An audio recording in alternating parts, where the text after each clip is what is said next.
Good afternoon and welcome to the Full Scottish on Sunday the 23rd of May. My name is Maggie Lennon. I'll start with the latest coronavirus statistics.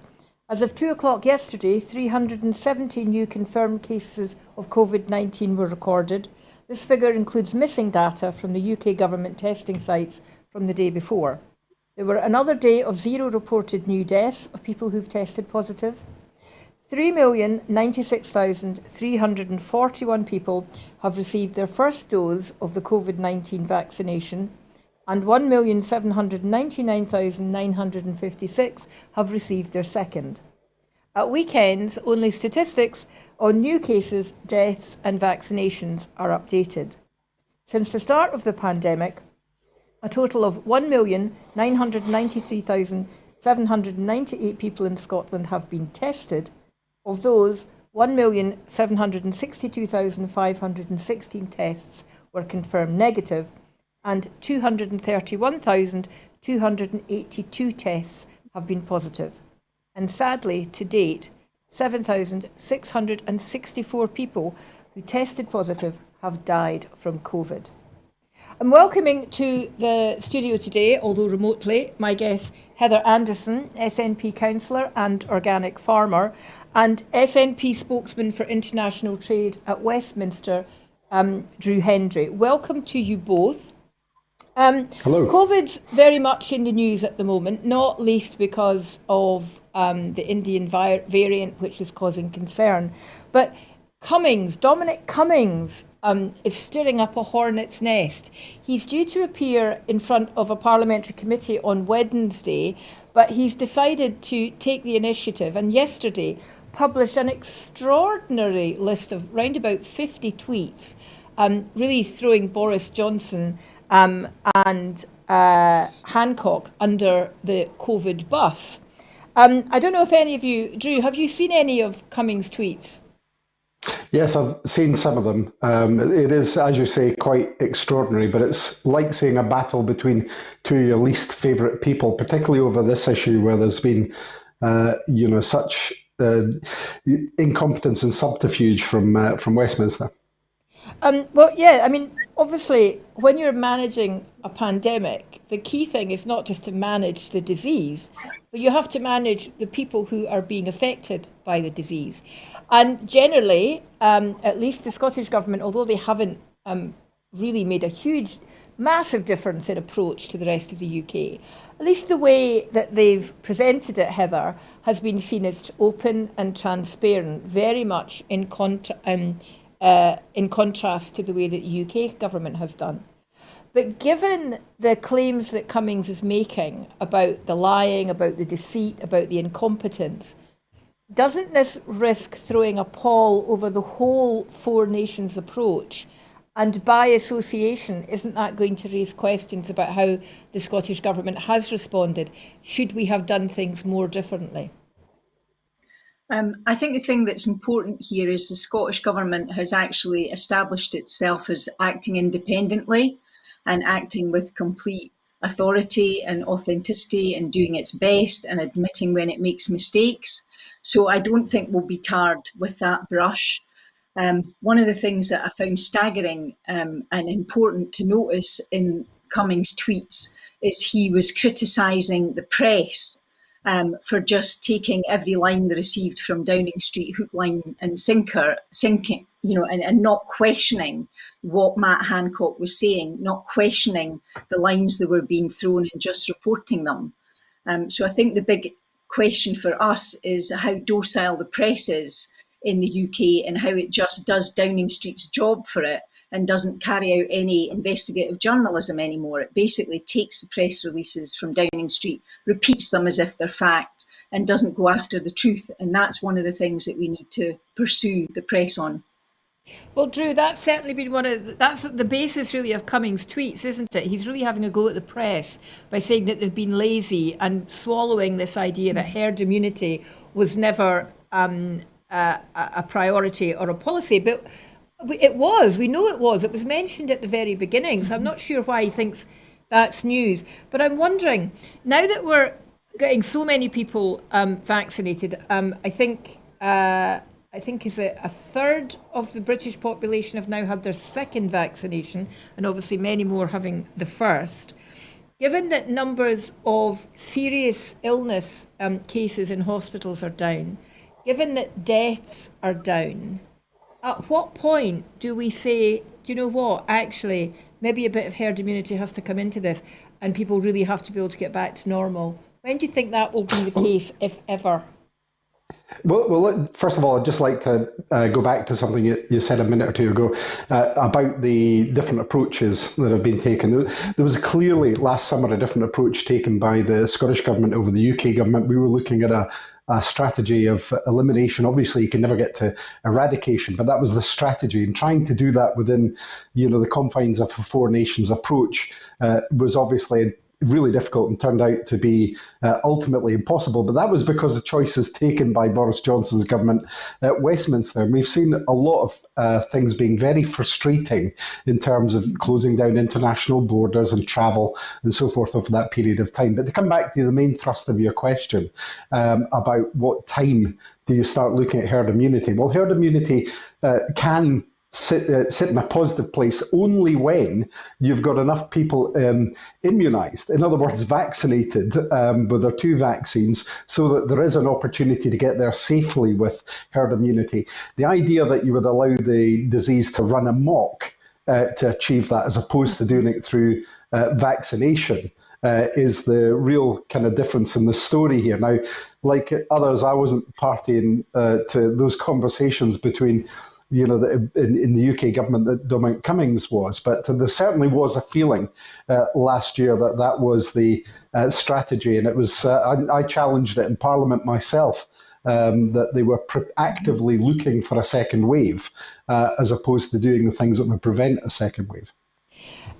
Heather, given that Glasgow is currently still in Tier 3, and that's upsetting people quite a bit, obviously, not least because East Renfrewshire, which is next door, has figures as high as we do, and Clackmannanshire is racing up the table as well. Given that Glasgow is Scotland's biggest urban conurbation, it's the most densely populated part of the country, given that we know population density, poverty, social deprivation, larger households, intergenerational households, and people of ethnic minorities suffer more as a result of getting COVID, and the biggest percentage of ethnic minorities live in Glasgow. Instead of taking a blanket approach to vaccination, wouldn't it have been sensible to maybe have prioritised a city like Glasgow to get more of Glasgow vaccinated, rather than, say, your own area where people are not living cheek by jowl? What do you think? I think that if that had been the case, the Scottish Government would have been even more attacked. If you remember, we were constantly attacked for being behind Westminster in the rollout at the beginning, because we focused on ensuring that everybody in care homes were vaccinated. So we differentiated our rollout there to make sure that the most vulnerable were vaccinated first, and we came under an onslaught of attack. Then we caught up, and I think that every decision the Scottish Government has taken in relation to this rollout and the treatment of the virus has been explained as clearly as possible.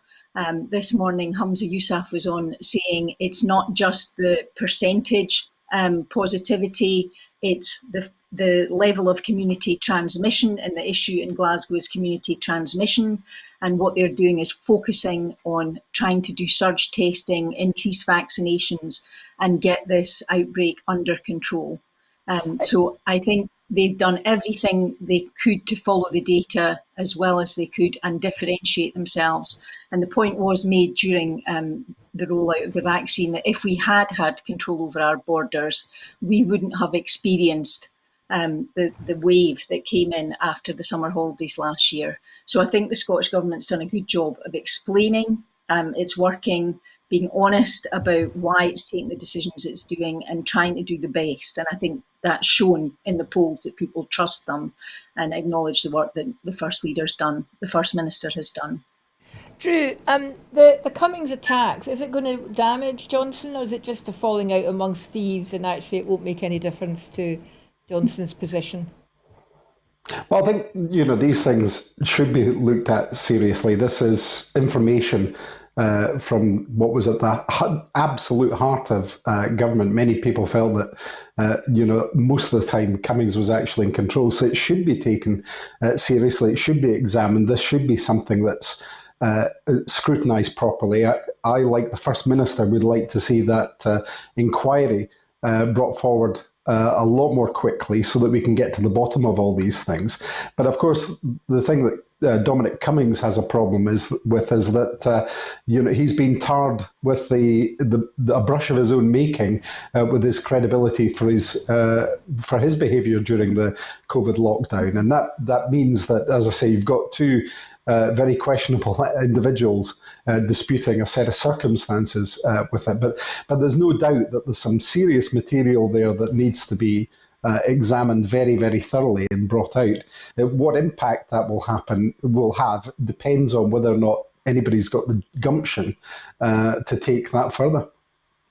I sometimes worry when stories are focusing on personalities and especially dragging in the media, if it's not a bit of smoke and mirrors, to actually try and divert attention from the real stories that are causing damage. And the one that obviously is of huge concern to Scotland at the moment, and to both of you from your roles within government, Drew and Heather, in terms of your role as an organic farmer, is the Australia trade deal. So, Drew, would you just like to give, in your role as spokesperson for international trade, a kind of snapshot of what's on the table, or what appears to be on the table over this deal? Well, what the UK government have been doing is desperately searching around for good news stories on trade. We're all aware, your viewers will be very aware of the carnage that's been caused by Boris Johnson's Brexit deal with the European Union. The fact that we've seen fishing export, shellfish, etc., absolutely devastated by that. Many businesses put under threat of going out of business, and a lot of jobs being lost. But that's also, gone down to other trade goods as well, where we've seen reductions of 40, 50 and 60% since January. And there's still big, big problems with that at the moment. So they want some good news stories, and they're casting around for anything that they can get. Now, doing a deal with Australia would add, according to the UK government's own figures, 0.001 to best case scenario 0.002% onto the trade figure. So this is a tiny, tiny deal. But where it is very dangerous is in the precedent that it sets. Because in order to get this deal, which the UK government are absolutely desperate to get, then they'll have to accept the fact that we'll be importing goods from Australia and New Zealand that conform to their standards, not ours that we've come to expect here. And that becomes really important when you look at things like beef, for example, because they do use hormone treatment in Australia on beef products there. And of course, there'll be a flooding of the market of cheap lamb and beef from Australia and New Zealand, which affects directly our farmers here. Now, I've heard the question put to me, well, isn't that good in terms of driving prices down in the shops? Well, no, because first of all, you're eating less or poorer standard food.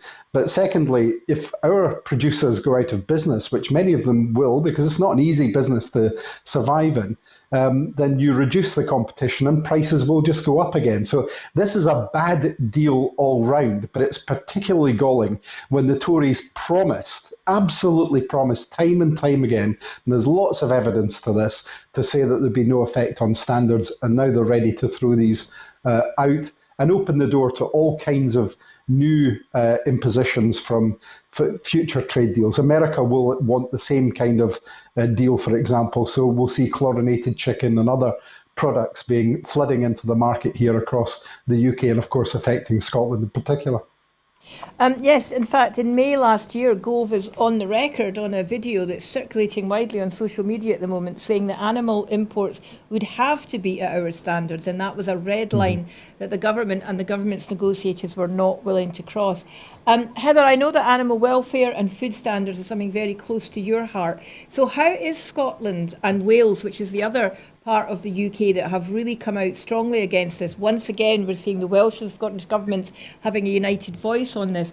What can Scotland do? What can Scotland's producers do to try and protect themselves from this? Renegotiate entry into the European Union, gain independence is the answer. But coming back to this deal, what is galling about this is we predicted all of this back in 2016. We said that this would be what would happen. We know that there are practices in Australian lamb production that are banned in the European Union and in the UK. So mulesing, where they cut the skin off the back of the lambs, is prohibited here, but we'll be getting lamb from Australia where that practice has been undertaken. But so, and the UK Internal Market Act, which has now come through, is specifically designed to ensure that there is unfettered access of goods from other parts of the world into our market.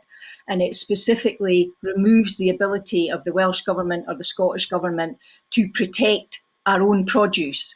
One of the examples given in the UK Internal Market Bill when it was first circulated was to say that it would specifically prohibit the Welsh Government giving priority procurement to Welsh dairy products. So we have this multi-pronged attack of, undermining devolution, removing any protection that the devolved administrations can give to their own producers, lowering of standards all the way through the UK Internal Market Act being debated.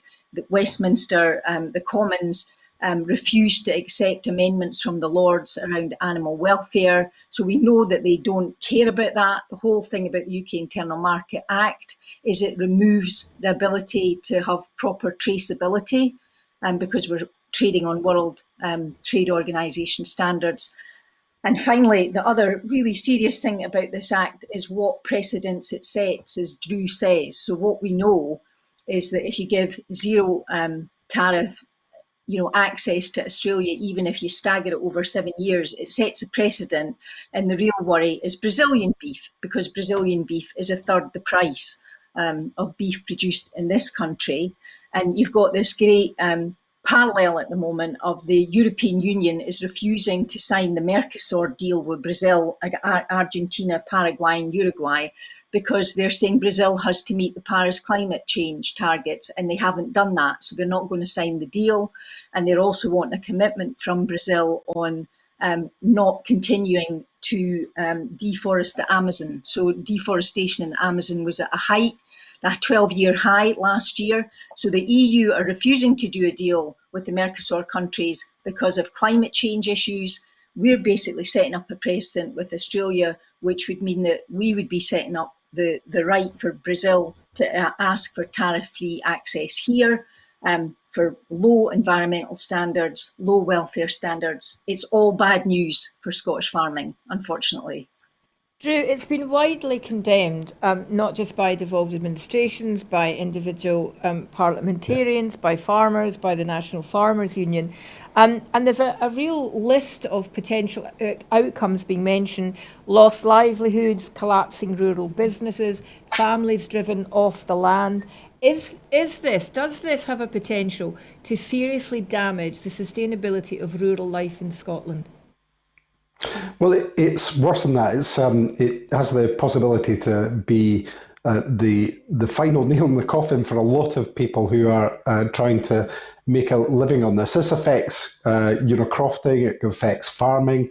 You mentioned the farmers' representatives. Well, farmers groups from all four nations got together to condemn this. So it's not just the NFUS, the Scottish Farmers Union, but the NFU and the other nations in Wales and Northern Ireland are complaining about this quite rightly because of the threat that it poses. But of course, it zeroes in particularly on rural economies, as I've said, in Wales and in Scotland, and could fundamentally change the way of life for people here. But there's another aspect to this which isn't examined strongly enough. Once you allow this to happen, you start undermining the very food security that you might have for the future.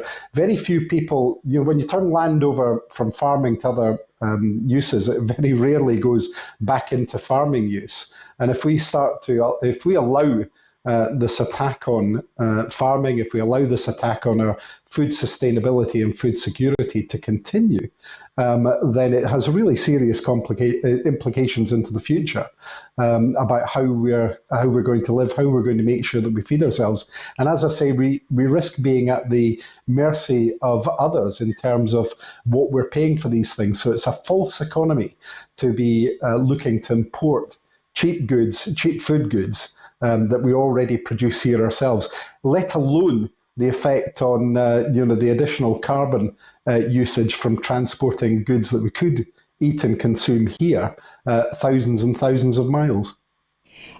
I think one of the things, living as I do in the Central Belt in Glasgow, I often feel Scotland is two countries. There's rural Scotland and there's urban Central Belt Scotland. And indeed, successive Scottish governments have been accused of perhaps being too focused on one or the other at different times. I sometimes fear that people who live in the cities and live in the overpopulated Central Belt tend to think these things are a rural problem and it doesn't really affect them, and they're really only thinking about if their chicken's going to be cheaper in their shopping basket or whatever. And I'm just wondering, Heather, I've heard you speak often on the whole issue of food security.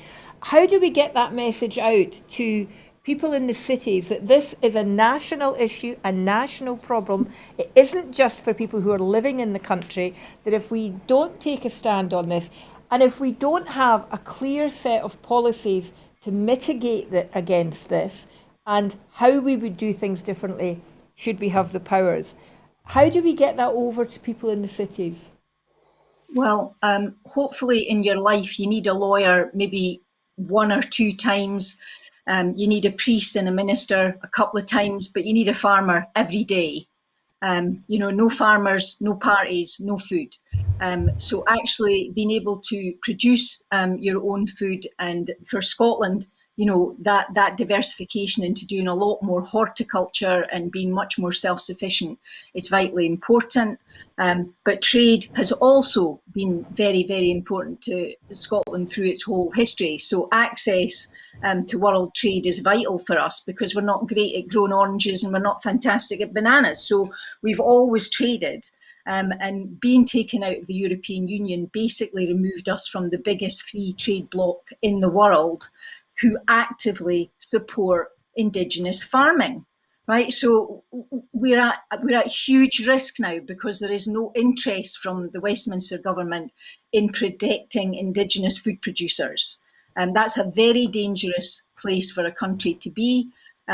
It's always going to be cheaper to get food from somewhere else, but you can't be entirely dependent on trade flows from other countries to feed your own people. So here in Scotland, what we need to think about is how do we feed our own people well? How do we get more of our own produce to our own population? How do we shorten supply chains? How do we put people in urban areas in contact with the fact that food comes out the ground that we live on and the land that we live on? And we just need to remember that because we were disassociated from that experience a few hundred years ago. So we've been disconnected from our land, disconnected from our farming, and part of the new Scotland is putting people back in touch with that and how important it is. Drew, I think it's probably right to say that in 2014, a lot of farmers weren't really interested in the idea of a new Scotland. Do you think this issue, do you think the whole Brexit thing is changing the minds of people in rural communities who voted no, to think that perhaps the answer is to consider independence and to consider more powers and possibly even back in Europe?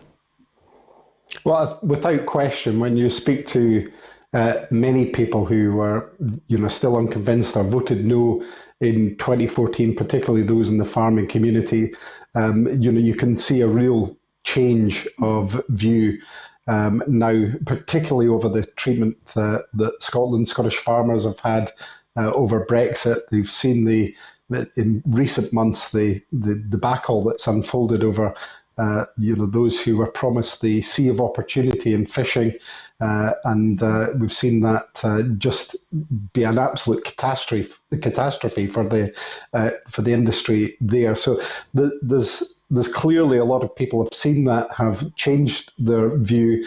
If nothing else, since 2014, the light has been shone very, very brightly on Westminster and the fact that it doesn't care about Scotland. It doesn't have any real interest in Scottish issues, and it doesn't understand the needs or wants of the people in Scotland. And that's common across all different industries, but I think it's very focused in the minds of those who are trying to do business, who are doing relatively well, and some people who are doing fantastically well with trade with the European Union are now seeing that that is a choice that has been devastating for them here, and that's changed views dramatically. Well, certainly Boris Johnson's shockingly patronising response to Ian Blackford when he asked a question this week in Parliament was evidence that they really don't care about Scotland. It really, I mean, I'm sure Ian Blackford's had a lot of pretty unpleasant things said to him, but even that made him look completely shocked when Johnson was making comments about where the man lived. The Secretary of State for Scotland, Alistair Jack, is kind of missing in action on this one, Drew. Yeah, well, he often is. He relies on people to pass him bits of paper, as you can see in some of the exchanges that have been carried out over the past couple of weeks. Look, I've got some sympathy with Alistair Jack, believe it or not, because I think he's in an impossible situation because he can't answer the questions that are being asked of him just now. He can only resort to pre-prepared lines because is indefensible. So, he's in that position of trying to defend the indefensible every single day, and all they can do is go back to their usual tropes with operated over recent years, famously with Baroness Davidson, downwards through Jackson Carlaw and everyone else that's made such comments. So it doesn't really surprise me that that's the case at the moment. But we didn't expect any representation from Alistair Jack, and we're not getting any representation from Alistair Jack. Oh, well. Okay. So Maggie, moving on. Call him, sorry, Heather. Oh, sorry. Uh-huh. We call him Alistair the Union Jack down here in the south, where we unfortunately elect him as an MP.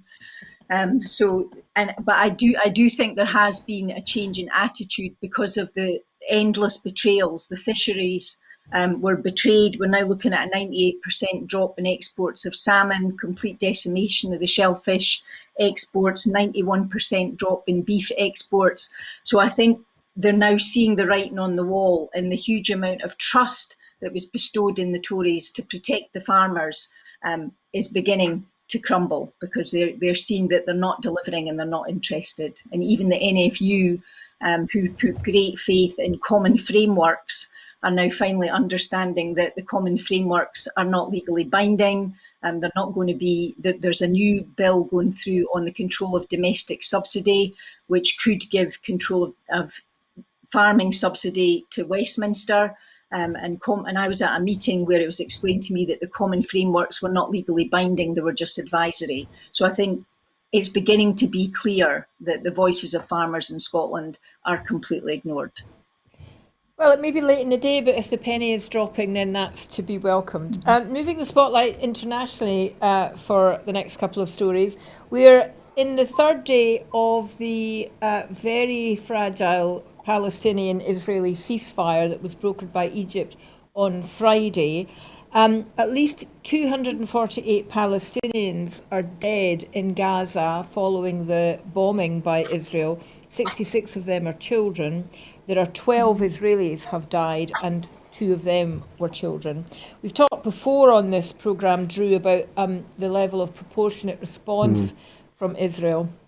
I think the thing that surprised me is both sides are claiming victory in the ceasefire. Now that can't be the case. So, what is the reality and the truth behind this ceasefire? Do you think? Well, first of all, I think we should welcome the fact that there is a ceasefire. It was very much needed. It is one of these ongoing tragedies, which is a dereliction of duty from the international community, that there's not been a more permanent solution sorted out, or a permanent solution sorted out long before now, and that we keep coming back to these episodes of people children, women, families dying in these situations where there is conflict, and it is unnecessary. The fact that there are still so many arms flooding in, during times of conflict to Israel from the UK and the US is something we really need to look at. I don't know the truth behind the ceasefire, who's done well, who's not done well out of it. I'm just glad to see it there. There does need to be a concerted attempt now, though, and this has been said time and time again, so I feel weary actually saying this, but a concerted attempt to bring a lasting conclusion to the conflict that's there. If there is going to be a two-state solution, it has to be one that recognises the rights of Palestinians as well to live there and not to have their land constantly eroded in the way that it has been done, and that respects the fact that there has to be a fair treatment of people in terms of human rights across both states. And that's something that I think the UN, which is an organisation that I support in general terms, but it's no doubt that has failed to really take the action that needs to be taken over the past number of decades. And I think that there does need belatedly now to be a real focus on trying to sort the situation out. Well, we might never get to the truth behind the ceasefire. Israel are saying they've given nothing away for the ceasefire. The Palestinians are claiming, in fact, they agreed to back off from the Al-Aqsa Mosque, although, in fact, police raided it, I think, yesterday with tear gas, and they also agreed to back off from the area where they were threatening to evict Palestinian families. There were lots of celebrations in other neighbouring countries on behalf of Palestine, people coming out in their thousands to say this is the resistance that's won. It's a bit of a Pyrrhic victory though, Heather, don't you think? Listen, I can't believe that we're still here. A long, long time ago, my pals used to call me Yasser Anderson. So this battle, this occupation has gone on for such a long time. Gaza has been land, air blocked for 14 years. And basically, I know that the Palestinian ambassador gave a series of very powerful interviews on the television, basically saying that the international community always ask about the reaction to Israel, not the acts of Israel, and reminding people that the occupied territories are meant to be governed under international law. And it's for the international community to step in and defend the people who are in the occupied areas. And I think, with Trump and all the rest of it, this all got put on the back. Any progress that had been made was reversed.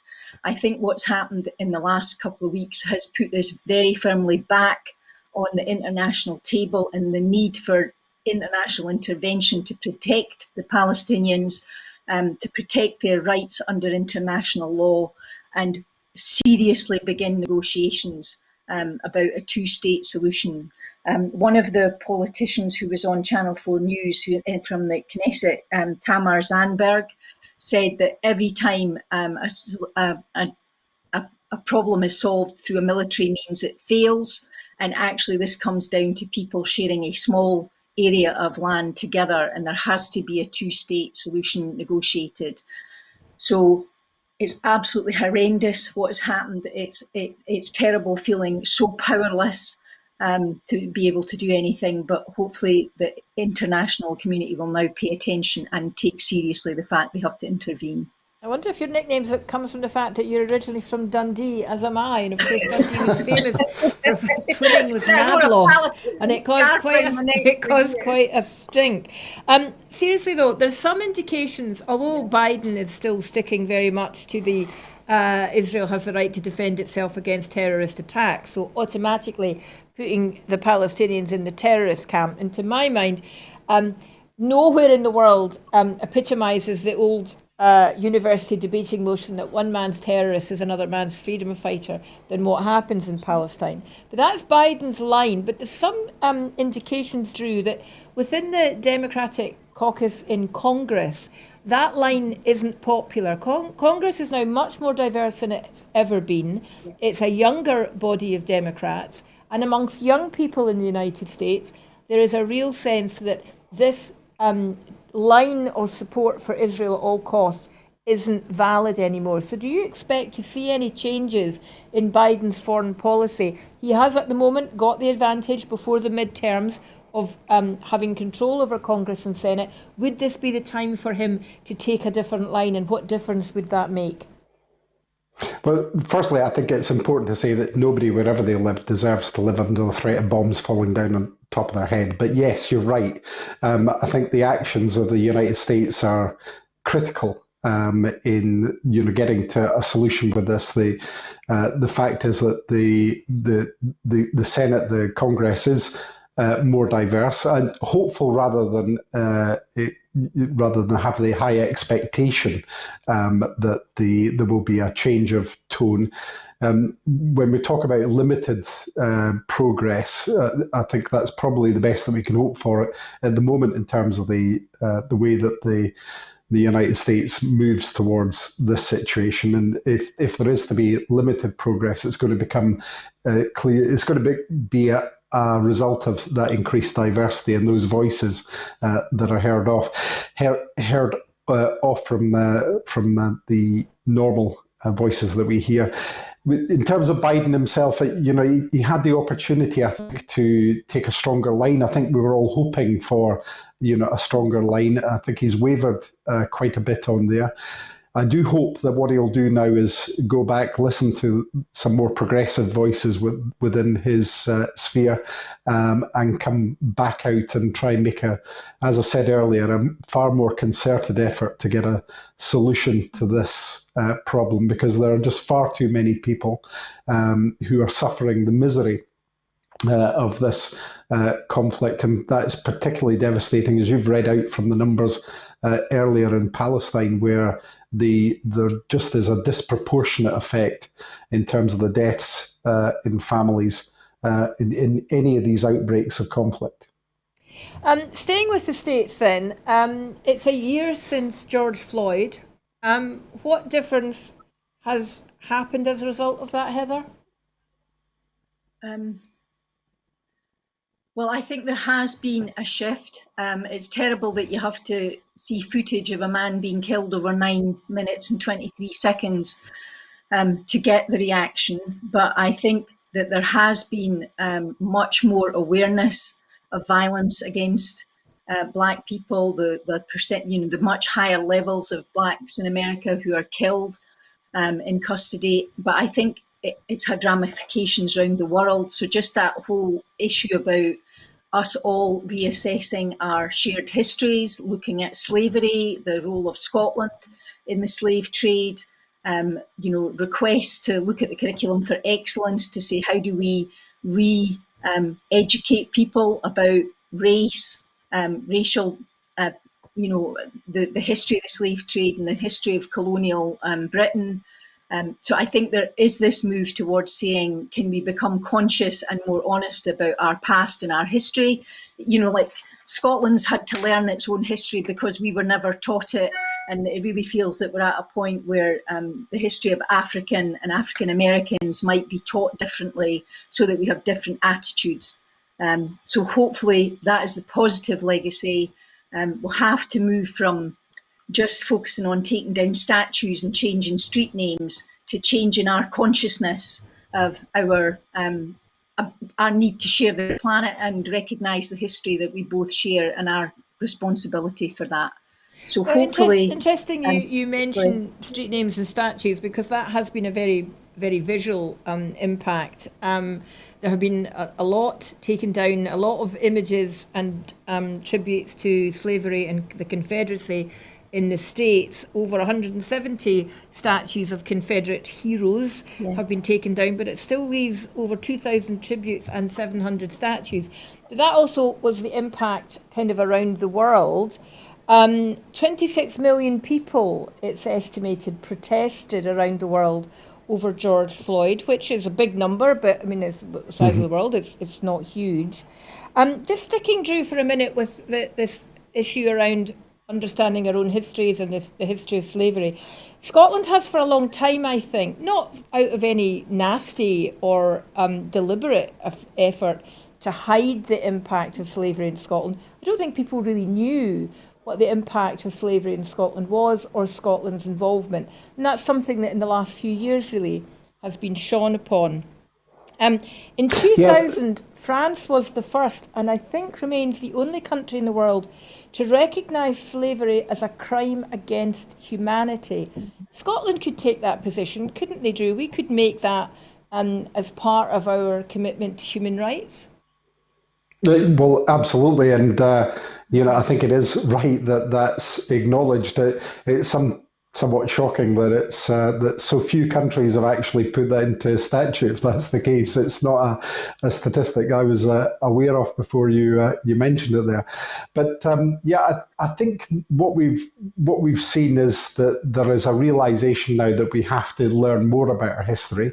It's always been a bit of a deficit until very recently, in the past 10 to 15 years in Scotland, that there's been too little we've known of our own history here in Scotland. And that includes uncovering some of the things that we might be uncomfortable about, such as the slave trade and the impact on how it's seen, particularly the cities in Scotland, be generated, and the influence it's had on the development there. So it is really important that we get to all aspects of our past. We understand what is good and bad. It's the only way that any civilization can learn from the past and ensure that those mistakes are not made into the future, is to understand what were the implications of these events. So it's very important that we look at our history. I just have to agree. I think there are quite a lot of positives that have happened out of the Black Lives Matter campaign, and we should celebrate those advances that have been made. But it's the start of a journey. And you see, when you look at the UK government marking its own report card over race and telling everybody that everything's fine, that there's a long way to go across the UK, and there's still a long way to go in Scotland as well, to make sure that we have complete understanding that we have to have a different view, that we need to make sure that people are treated completely as equals, and that we must learn from these lessons of the past. And yet mistakes, as we've reported on this programme, continue to happen in the United States. Not mistakes, I mean the unprecedented amount of prejudicial policing of blacks in America continues to happen. At the moment, there is a case of a man who died in custody in Louisiana in 2019, going viral, suffocated like George Floyd. So it does seem it's going to be a while before the systemic racism that is evident in the United States and elsewhere is going to change. Now, we don't often talk about the royal family on this programme, but they've been in the news quite a bit. And in some respects, they might be, for those people who are keen on independence, think that they're the gift that keep on giving. Her Majesty the Queen has been telling us that because of COVID, new bonds have been created within the UK, and the Scottish Mail on Sunday today has a massive headline that's "Royals Unite to Save the Union." Now, this goes along with a recent YouGov poll, Heather, that it showed that young people across the UK are much less keen on the royal family. 41% of 18 to 24-year-olds said they should be got rid of and have an elected head of state. 31% said they'd keep the monarchy. And that is a complete flip since the poll in 2019 that suggested only 26% of that age group wanted to replace the monarchy and 46% wanted to keep it. So is Her Madge on a hiding to nothing on this one?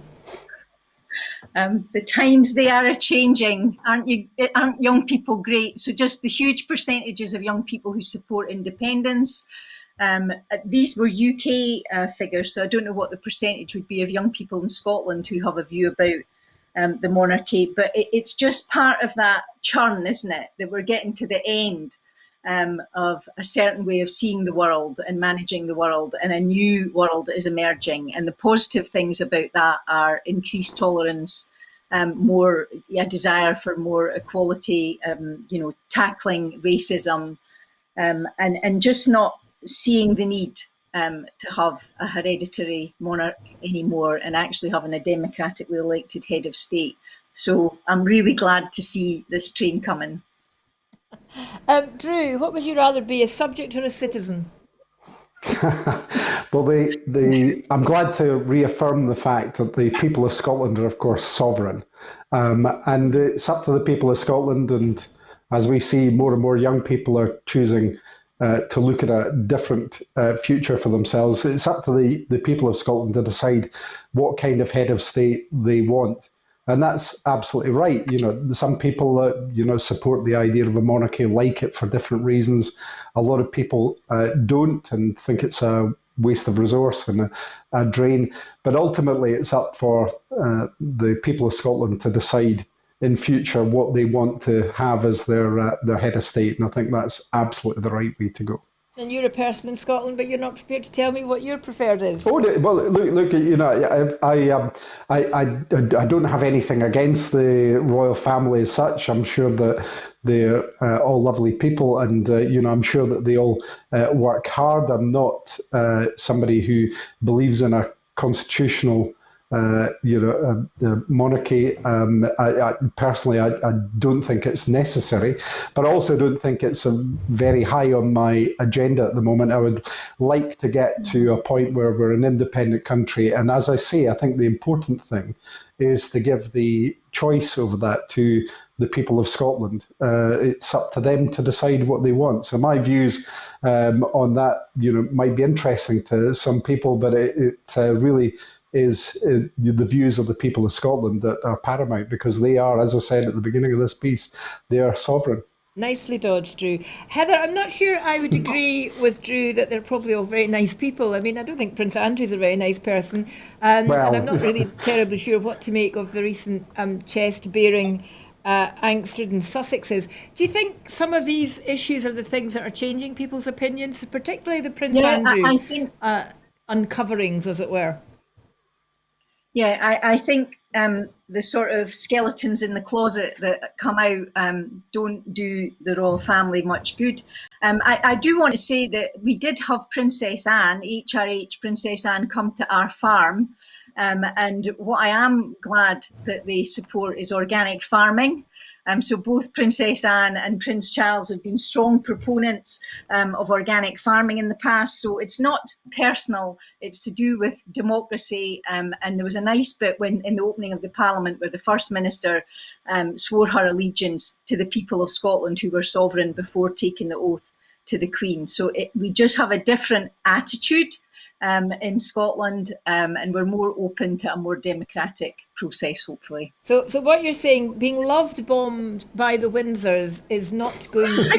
I don't think it's going love to bombed by the Windsors is not going to make any difference to a lot of people in Scotland. No, and I don't think in having a Union Jack on the Great British Railways, and having the Flying Scotsman with the Union Jack on it's going to go well either. But good luck to them, it might help. And just while we're on the subject, Princess Anne might have visited your farm, but Prince Philip offered me a lift in his car, but we'll draw a line over that one. Well, there you go. You didn't. Well, I'm not saying whether I took that lift or not, as long as Drew's not prepared to tell me if he wants to be a citizen or a subject. Well, I want to be a citizen. I thought I made that clear. You might have missed that bit. But I didn't take the lift. Okay. You didn't take the lift from that. But I didn't take the lift.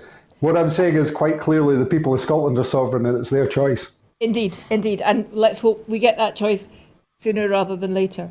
Back to the EU, or rather the British government's complicated relationship with the EU now.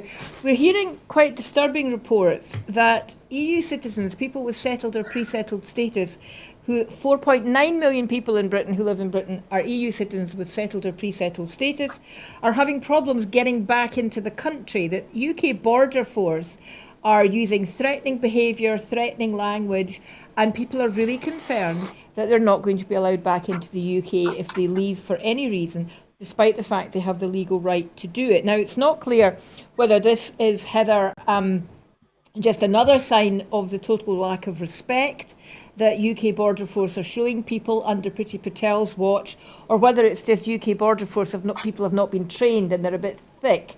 Now, you were, very briefly, you were the shortest, I think, ever time-serving member of the European Parliament. So you can tell us a little bit about that, but what do you make of this story? This story is absolutely about the hostile environment being continued under Priti Patel. She was asked about the Dawn raid in Glasgow, and all of her answers are about the Scottish Government thwarting the UK, the Home Office's attempts to remove people who are a risk to our safety and security. She talks about, what was it, our hostile, she had a phrase this morning, but basically she totally conflates anybody who has got asylum status or immigration or EU status as a hostile force that have to be policed and managed. So I think what the Border Force are doing is mimicking the leadership in saying, you're not welcome here, we will check you, we will deport you. We've had EU nationals being put in detention centres. And when the EU settlement scheme was introduced, one of the big criticisms was the fact that you didn't receive any proof. You didn't receive any physical proof that you had settled status. And we now see that that's coming back to bite people. So we've got people who do have settled status, who are waiting to be British citizens, who are still being refused access because they don't have the evidence to show the people at the Border Force. So we're back to the hostile environment. We're back to excluding people, deporting people, and conflating people who come here with absolutely sound grounds, with a contribution. And they wanted a simple residency card, didn't they, that showed that they had the right to be resident, possibly even the right to work. Now, these cards exist for example, people who've been given refugee status to show that they've got right to work. And Drew, this is more than just, somebody being a bit unpleasant to you at a passport control desk. This has real impacts, or could have real impacts, on EU citizens being able to work in the UK or have issues around their housing, because landlords don't know that they necessarily have the right to be here, so might not want to offer them tenancies. And certainly employers get very, very nervous about this kind of thing. Yeah, I think anybody, who's heard the stories or, seen the details of these different interventions that have happened at Border Force would be deeply worried by the treatment of EU nationals. I think it's really important to underline the fact that many people from across the European Union, and indeed the rest of the world, have become our friends, neighbours, and more than that, we've come to rely on them in our services and industries to help us to deliver what we need to deliver for our communities and our people. And, to have this kind of treatment meted out to our friends and, our neighbours is just completely unacceptable and heavy-handed. But it's part of, we've got to remember, this is part of an ideological approach that's been taken by the UK government. I think many stomachs would have been churning the other day at the pictures of Priti Patel using someone being forcibly removed from a house as a photo opportunity just now. And we all remember the vans telling immigrants to go home. We were promised a different approach, that there would be a different way of doing things, that EU nationals would be treated with respect, that we wouldn't have to worry about those aspects. And of course, that's all gone up in smoke, as have the promises over a different way of doing things with Windrush.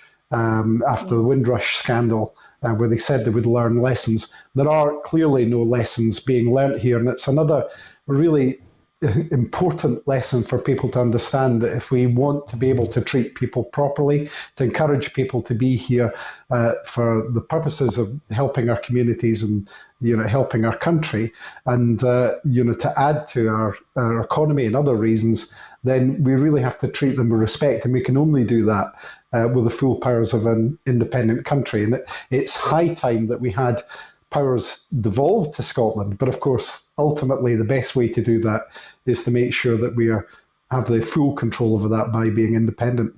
You mentioned Windrush, and it's true that it's taken so long to sort out compensation that it was announced this week that quite a sizable proportion of people under the Windrush scandal who should have received compensation have died, and I don't think there's any sense that the compensation will be sent to families. I'm glad you mentioned the devolved powers, Drew, because obviously we know that the Scottish Government has been asking for devolved immigration powers. The Scottish visa proposals have been laid down several times, and we know that they've been treated with complete contempt. I don't think the word respect is in the Home Office's vocabulary or lexicon. I really don't. And I think it's unlikely that we will ever get devolved powers for immigration. They're not even prepared to consider a regionalised approach to things like minimum salary levels for migrants coming in. And Scotland's not the only part of the UK that's asked for that. Places in the northeast and northwest of England, Northern Ireland, where salaries are lower, have asked for that. Heather, I know that devolved immigration is something you feel very strongly about, but do you really think there's any chance that we'll get anything out of that? No, I think that we're in a hostile environment. We're in Priti Patel stressed this morning that control over immigration was reserved to the Westminster Parliament. Her language, I've just found the phrase that she used this morning repeatedly. It was high harm individuals. So this complete conflation between terrorists, people who are dangerous to the UK with immigration. So we're in a very toxic environment at the moment. That's not Scotland's attitude. Thank God the people at Kenmure Street did what they did, because we could all hold our head high and say we want a different country, a different way of dealing with the rest of the world. You know, the chant was, these are our neighbours, you can't take them. So we have to keep making those demonstrations to make the case that we want to be different. We want to be in the world, of the world, and working with the rest of the world. We don't want to be this isolationist, ultranationalist. And nowhere was there a hostile environment more clearly demonstrated than last night at Eurovision, where right at the bottom of the table was United Kingdom, nul point. This is the third time that the United Kingdom has scored no points, and the second year consecutively. So there's a bit of a pattern there. As someone on my Twitter feed today said, Europe better look out. We sent in the gunboats over fish. So, did either of you watch Eurovision last night? I did, yeah. I always enjoy it. I think it's good fun, and I actually thought the format they had last night for tallying the votes was quite an exciting process. They padded out quite spectacularly, but it was still quite exciting to see the interesting to think, though, had they used the D'Hondt method, the UK might have won under the list system, having got none of the official votes. Someone else pointed that out to me this morning. Heather, did you watch? Did you watch, Heather? No, I didn't watch it. I'm catching up on Line of Duty, I'm afraid. But I do think that we should write to the organisers and say, can we actually enter as Scotland? Because I think we'll do much better. I think we might win next year if we get to go in as a Scottish entry. I think we might. And did you have a favourite then, Drew? Who were you rooting for? Well, I like the French entry, but I think that on a more serious note, clearly there's geopolitics that have always been at play, and I don't think Brexit has helped the UK at all. But having a really, really good song makes a big difference as well. And whilst the guy tried his best last night, it wasn't the best song either. So I'm not surprised it didn't do particularly well. And to be fair to him, he owned the fact that he was bottom of the table in a quite a generous way. The politics issue, I can remember fondly. My dearly departed mother was a huge fan of Eurovision. She was particularly scathing when it came to the votes. And I can remember every year, because it happened nearly every year, she would say, there we go. We give 12 points to Ireland. They never give us anything. My God, you'd think we'd get over 1916. Anyway, on that note, thank you both for coming on today. We've covered a lot of issues, and all of them, apart from the last one, extremely serious. Just leaves me to say, if you've enjoyed the programme today, remember it takes money to make this programme, and all the programmes. The schedule that we'd like to develop for Broadcasting Scotland is really quite tremendous. So if you've enjoyed the programme today, go online, www.broadcastingscotland.scot/register, and see if you can't put your hands in your pocket and give us a little bit of help. We have lost a few subscribers recently. We're not entirely sure why, so we're needing more people to step up. So thank you again, Heather and Drew, for joining us, and You're welcome. the rest of you have a very enjoyable Sunday. Thank you.